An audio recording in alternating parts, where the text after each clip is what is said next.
My name is Joseph Odigboye, and I'm just sharing a thought on my mind. I say everyone wants to be successful, everyone wants to make a difference, everyone wants to make it to the top of whatever chosen career they have or they find themselves in. But if you look at it very carefully, different people run towards that ambition using different strategy, and some would definitely use the strategy of trying to be very skillful, learn as much as you can on the job, get to understand more about the role you've been assigned, while some other people would embrace the strategy of pulling others down, deflating the credibility or the skill set of other people who possibly would be in the positions they categorize or they classify as the next phase of their reality. And that's brought me to this understanding that a lot of things motivate people to succeed. A lot of things motivate people to succeed. Some are motivated by the fear of failure. Some are also motivated by the quest for distinction or to stand out in whatever they've chosen to do. And many people might not even understand what motivates them, but they are all in different career sets, different career paths. They are all in different fields of life, in different areas generally. And when I talk about it, I try to narrow it down to workplace because of my experience in HR. However, it can be found in any part of the society where a lot of people want to succeed. It could either be because of the fear of failure, because they know how it may or how it feels or what it feels like when you are at a certain level and what comes with the next level, or you have failed before and you want to succeed now and you want to stand out. While some people, it's out of the perverse or corrupt mindset of not wanting other people to find themselves at certain levels and would do everything possible to be in that level so that it's not available for another person. Whichever way you look at it, it still amounts to one thing called progression. But one has a negative implication on the overall idea of organizational culture, and another one has a healthy implication on the overall organizational culture.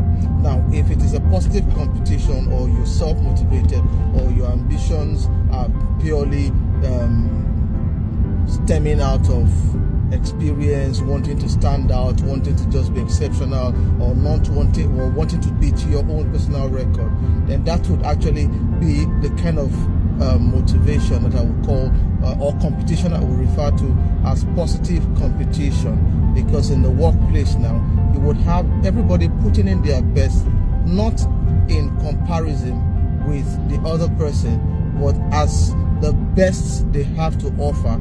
And when they find any shortcomings or any lapses in any area of their skill set or their experience, they tend to improve on those areas. Now, for those other people who would look at it as, who would rather look at ways of deflating other people's value bubbles or value bank, just in a bid to discredit them or make them feel incompetent.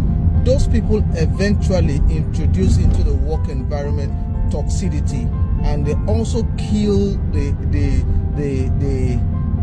vital part of the whole work system, which of course is teamwork, collaboration, working together, or the overlapping of responsibilities in the workplace. And what do I mean by overlapping of responsibilities in the workplace? If you look at it very carefully, every role in every organization is feeding into another role. And if you look at a responsibility, it's not a standalone in any organization. An ideal organization, it's always a system. It's a system where you have one person do something. It's where that particular responsibility ends. It's the pickup point for another responsibility. Now, if you have this culture of busting another person's value bank or value bubbles, you will definitely have people get discouraged to want to give in their best, because they actually don't want to be found in the crossfire of this kind of action set, or they just would want to set priorities that are easily achievable away from this so-called toxicity. And that defines the culture that people who are forward-thinking find attractive in any organization. I've seen a lot of people pick up jobs or take up opportunities, and the first thing they want to see is the culture in play in that organization. And that is one of the things that led to the principle, the 4 Ps that I've always spoken about, which of course talks about any system starts with a process, or let me just say a product. There must be something that you intend to sell. There must be something you intend to achieve. It could be that you produce something. It could be that you render a certain kind of services, and these things actually defines what now is the structure you're building on, what kind of people you need, what kind of process you need in place. And the next will now be the process that helps you achieve that product that you have in mind. Then you now have the people that are going to drive that process, and when you have the people, then you have the policies that guides the people.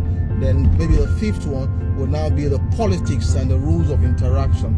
Now, if the workplace becomes very toxic, it now puts a strain on the process of getting the job done, which is number 2 in the ladder, because the product is what most people focus on.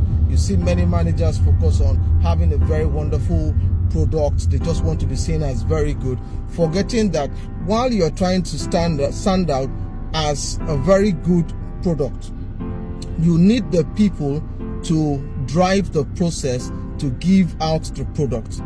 While if you are able to stage manage the process, you cannot stage manage the people. The rule of managing the people comes with motivation, comes with compensation, comes with discipline, comes with training, comes with a lot of things. And these are some of the problems that organizations in the recent times and over the years also I have found to be the undoing of a lot of organizations. So I started from talking about what motivates people to aspire for success on the job.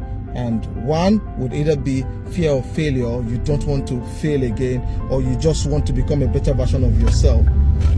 And 2, it could be because you definitely have someone who you feel you need to take off a particular responsibility, and you want to edge the person out.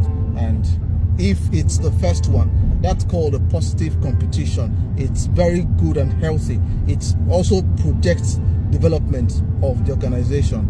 But if it's the second one, where you want to edge someone out or bust someone's value bubbles, then that would always build destructive competition on the job. It leads to a toxic competition, a toxic relationship on the job, and that in the long run breaks the core values of that organization. And with these things I've said, just look at organizations, pick them randomly, and look at what product are they selling, or what are they representing. What's the product? What exactly is the distinctive value they intend to exchange for money?